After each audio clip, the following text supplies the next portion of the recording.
Muhammad Ali points at Bruce Lee across the gym and says, "Come here, hit me, show me that famous speed." Bruce walks into the ring. 3 seconds later, Ali's expression changes from confidence to shock. What happens in those 3 seconds creates a friendship that lasts until Bruce's death. And what Ali says at Bruce's funeral 6 years later, that's what reveals the real lesson wasn't about speed. Los Angeles, Main Street Gym, February 1967. Ali is training, preparing for his return to boxing after being stripped of his title for refusing the Vietnam draft. The gym is packed. Reporters, photographers, fans. Everyone wants to see the greatest. Ali is shadowboxing. His footwork is poetry. His hands are lightning. 6'3", 210 pounds of muscle and confident. The room watches in awe. Bruce Lee walks in. He's visiting a friend who trains here. He's not here for Muhammad Ali. He doesn't want to attract attention. He's just come to watch. Bruce is wearing everyday clothes, simple and unpretentious. He stands in the back and observes. He studies Ali's movement, the rhythm, the timing, the way Ali makes his fight look like a dance. Someone recognizes Bruce, points him out, whispers, "That's Bruce Lee, the kung fu guy from the Green Wasp." The whisper spreads. Ali hears it. The shadow stops boxing and looks around the gym, seeing Bruce. Ali knows who he is. He's watched the series. He respects martial art. He respects everyone who's dedicated to their profession. Ali walks towards the ropes, pointing at Bruce. He says in a voice loud enough for everyone to hear, "Bruce Lee, come here, buddy. I want to see that kung fu speed everyone's talking about. Show me." The gym suddenly falls silent. All eyes are on Bruce. He doesn't want this attention. He doesn't want to put on a show. But Ali challenges him, not disrespectfully, just jokingly. That's Ali's style because he loved to joke. He wanted to make it all a show. Bruce steps forward. The crowd moves aside. He passes through the rope. He faces Muhammad Ali in the ring. Ali rises above him, 18 centimeters taller, 32 kilos heavier. The height difference is huge. Ali grins. "Man, you're small and skinny, but they say you're fast, even faster than me. Is that true?" he says. Bruce calmly replies, "A different kind of speed, a different purpose." Ali laughs, says, "Speed is speed, brother. Let me see it. Hit me, right here." He taps his jaw. "Show everyone that legendary Bruce Lee speed. Don't worry,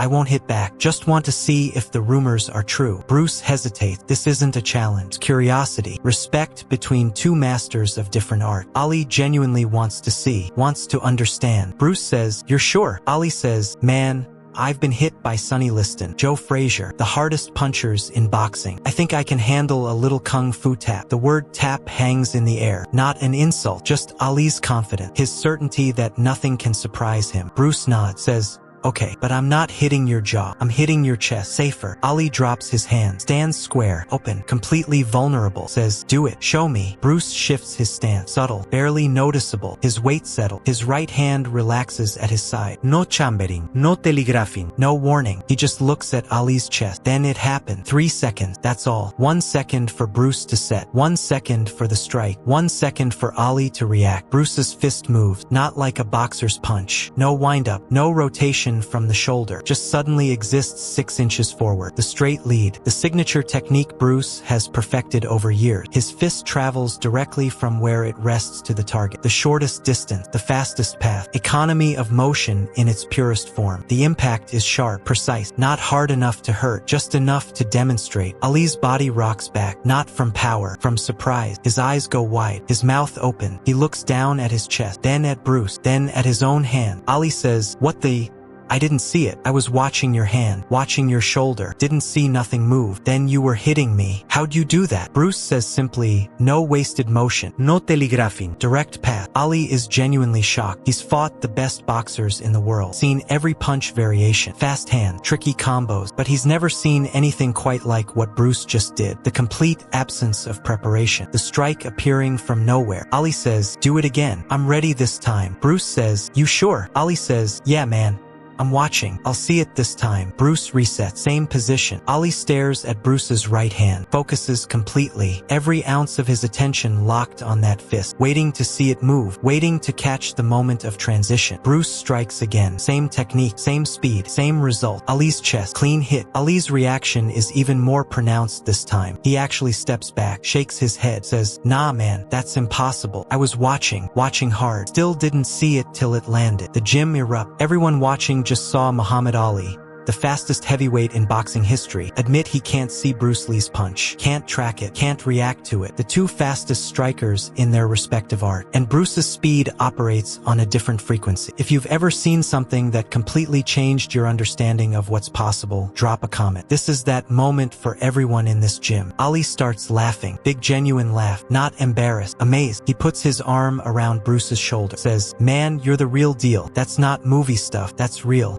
What do you call it? Bruce says, Jeet Kune Do. The way of the intercepting fist. Ali says, intercepting. Cause you hit me before I even knew you were moving. That's crazy. He turns to the crowd. Says, y'all see that? Bruce Lee just showed me something I never seen before. And I've seen everything. They spend the next 2 hours talking about speed, about training, about dedication, about what it takes to be the best. Ali is fascinated by Bruce's philosophy, the idea of style without style, taking what works from every art, discarding tradition for efficiency. It resonates with Ali, who broke all the boxing rules, who moved like a lightweight despite being a heavyweight, who made his own path. Bruce is equally fascinated by Ali, the footwork, the psychological warfare, the way Ali controls a fight before it starts, the showmanship, the confidence. Bruce studies everything, takes mental note, learns, always learning. They become friends, real friends, not celebrity acquaintances. Friends, they talk on the phone, visit when they're in the same city, train together occasionally, share ideas, challenge each other, push each other. Two masters from different worlds finding common ground in dedication and excellence. Ali invites Bruce to his training camp. Bruce watches Ali prepare for fights, studies his conditioning, his mental preparation, the way Ali visualizes victory, the way he talks himself into greatness. Bruce incorporates some of these techniques into his own training. Visualization, positive self-talk, mental rehearsal. He tells Ali, you're not just a fighter, you're a philosopher. You understand the mind controls the body. Ali says, same as you, brother. All that kung fu stuff, it's about the mind, right? Controlling your thought, your reaction, your fear. We're doing the same thing, just different style. Bruce brings Ali to his school, shows him Wing Chun technique, trapping, close-range combat, sensitivity drills. Ali is amazed at how much information comes through touch, how Bruce can feel an opponent's intention before they move. Ali tries the drill. His boxing instincts fight against the Wing Chun principle. Too used to distance, too used to seeing everything. Bruce teaches him to feel instead of see, to trust touch over vision. Ali struggles, but he's a fast learner. After an hour, he's starting to get it, starting to feel the flow. He says, man, if I could add this to my boxing, I'd be unstoppable. Bruce says, you already are. This just gives you more tools, more ways to win. They talk about the barriers they face. Ali talks about racism in America, about being told to shut up and fight, about having his title stripped for standing on principle, about being hated for speaking truth. Bruce talks about Hollywood's racism, about being cast as villains and sidekick, about watching white actors play Asian characters, about fighting for roles that show Asians as three-dimensional humans instead of stereotypes. They find common ground in struggle, both fighting systems that want them to stay in their place, both refusing to be silent, both using their platforms to push for change. Ali with civil rights, Bruce with representation. Different battles, same war. Bruce tells Ali about his philosophy. Be water, my friend. Adapt to any situation. Flow around obstacles. Take the shape of whatever container you're in, but never lose your essential nature. Ali loves this, starts using it in interviews, tells reporters he's like water, fluid, adaptable, unstoppable, gives credit to Bruce every time, says, my man Bruce Lee taught me that. The media starts picking up on their friendship, writing stories, some positive, some trying to create rivalry. Who would win in a real fight? Bruce and Ali ignore it, refuse to play that game. When reporters ask Bruce if he could beat Ali, Bruce says, in a street fight with no rule, maybe. In a boxing ring, no chance. Different contexts require different skill. Ali is the greatest boxer alive. I'm a martial artist. We're not competitors. We're friends. When reporters ask Ali the same question, he gives a similar answer. Says, Bruce is too fast for me. Too many weapons. Kick, elbows, knees. I'm a boxer. I punch. That's it. But I'm the best puncher in the world. In my world, I'm king. In his world, he's king. We respect each other's kingdom. Their friendship becomes a model, an example of how people from different backgrounds can connect, can learn from each other, can make each other better. In a time of division, 1967, 1968, 1969,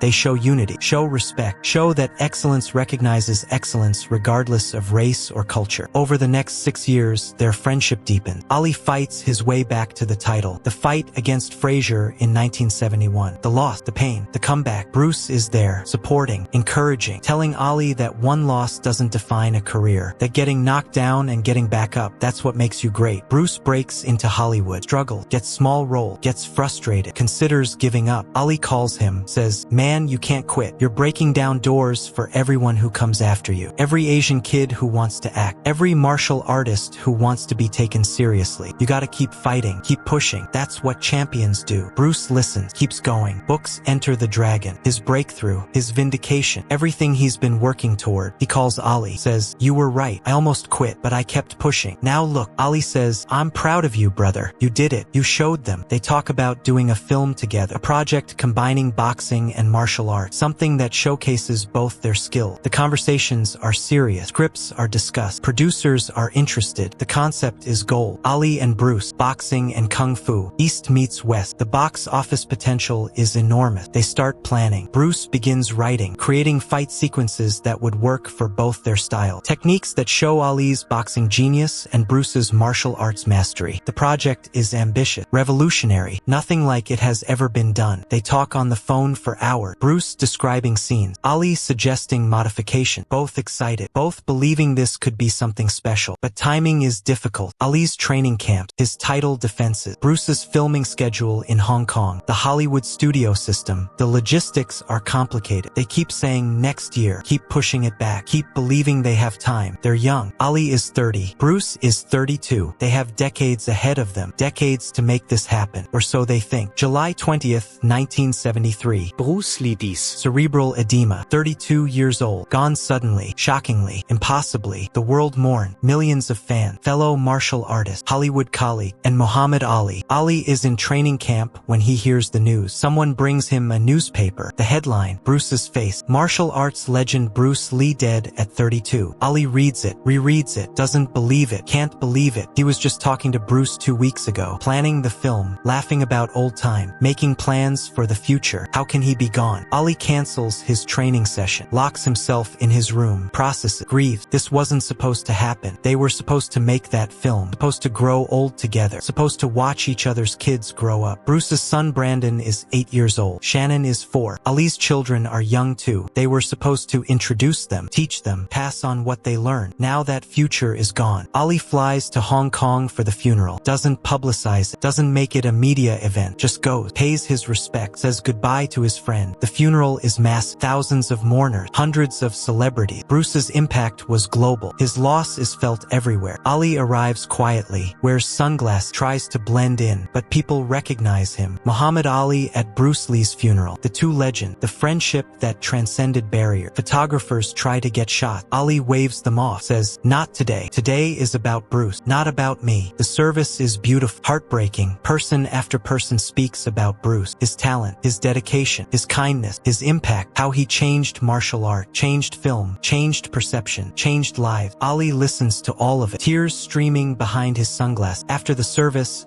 Linda Lee, Bruce's widow, approaches Ali. Thanks him for coming. Says Bruce always spoke highly of him. Always valued their friendship. Always considered Ali not just a friend but a brother. Ali can barely speak. Just nod. Hugs her. Says he's sorry. Says he wishes he could have done more. Linda says, "You did everything. Bruce loved you. Loved your friendship. It meant everything to him." Ali says he needs to tell her something. Something he's been thinking about since he heard the news. Something important. Linda listens. Ali takes a breath. Composes himself. Then speak. "That day in the gym, 1967, when Bruce showed me that punch, that 3-second moment, everyone remembers it for the speed, for the technique, for me admitting I couldn't see it, but that's not what mattered. That's not why I remember it." Linda stays quiet, lets him continue. "What mattered was what happened after. Bruce could have made me look bad, could have embarrassed the heavyweight champion in front of all those people, could have used that moment to build himself up, to promote himself, to make headline. Bruce Lee faster than Muhammad Ali. That's what most people would have done. That's what the game teaches you. Use every opportunity. Take every advantage. Make yourself bigger by making others smaller. Ali says, but Bruce didn't do that. He taught me, explained the principle, broke down the technique, shared his knowledge, treated me like a student, not a rival, like a friend, not a competitor. That's when I knew Bruce wasn't just a great martial artist. He was a great man, a great human being. Ali says, we live in a world that wants to put people against each other. East versus West. Boxing versus Kung Fu. Black versus Asian. Muslim versus Buddhist. Everyone wants rivalry, wants conflict, wants to know who's better, who's the best, who would win in a fight. That's all anyone ever asked us. Who would win? Like our friendship didn't matter. Like mutual respect was impossible. Like we had to be enemies because we were different. Bruce rejected that. He saw past all that. Saw another human dedicated to excellence. Saw a brother in the struggle. Saw a friend. That's rare. That's special. That's what I'll miss most. Not the famous Bruce Lee. Not the movie star. Not the martial arts legend. My friend Bruce. The guy who called me just to talk. Who checked on me after losses. Who celebrated my victories like they were his own. That's who I lost. That's who the world lost. Ali says, those 3 seconds in the ring taught me about speed, about technique, about martial art. But the 6 years after, the friendship, the conversations, the mutual support, that taught me about character, about humanity, about what it means to be great, not just at what you do, but at who you are. And character matters more than speed. Character lasts. Speed fades. We all get old, get slow, lose our physical gift. But character, the way you treat people, the way you share what you know, the way you build others up, that's forever. That's legacy. Linda is crying. Ali is crying behind his sunglasses. Other people nearby are listening, crying, feeling the weight of the loss, the weight of the love. Ali says, Bruce is gone, but what he taught me, not the punch, not the martial arts, the philosophy, the humanity, that's still here. I'll carry it till I die, and I'll teach my kid. Make sure they know about Bruce, about what he stood for, about how he treated people, and they'll teach their kid. That's how Bruce lives on. Not in movies, not in magazines, in people he changed, people he made better, people he loved. Linda hugs Ali, says, thank you. Thank you for being his friend. Thank you for seeing him, really seeing him. Thank you for loving him. Ali says, it was easy. Bruce was easy to love. The funeral ends. People disperse. Ali stays, stands by the casket, says his own private goodbye. Thanks, Bruce, for the friendship, for the lesson, for the 3 seconds that started everything, for the 6 years that meant everything, for being the kind of person worth knowing, worth learning from, worth loving. Years pass. Ali continues fighting, wins, loses, retired, comes back, gets sick. Parkinson's takes his speed, takes his voice, takes his body, takes everything that made him the greatest physically, but not his character, not his legacy, not the lessons he learned from people like Bruce. In every interview, Ali mentions Bruce, always tells the story of those 3 seconds, but he always adds the part everyone forgets, the part about what came after, about friendship, about learning, about seeing past differences to find common ground. He says Bruce taught him that being the fastest doesn't matter if you're not fast to help others, fast to share knowledge, fast to build bridges instead of walls. When Ali can no longer speak clearly, when Parkinson's has stolen his voice, he still lights up when someone mentions Bruce. His daughter Layla says her father never forgot, never stopped thinking about Bruce, kept a photo of them together in his study, looked at it often, remembered better days, remembered friendship. Jackie Chan,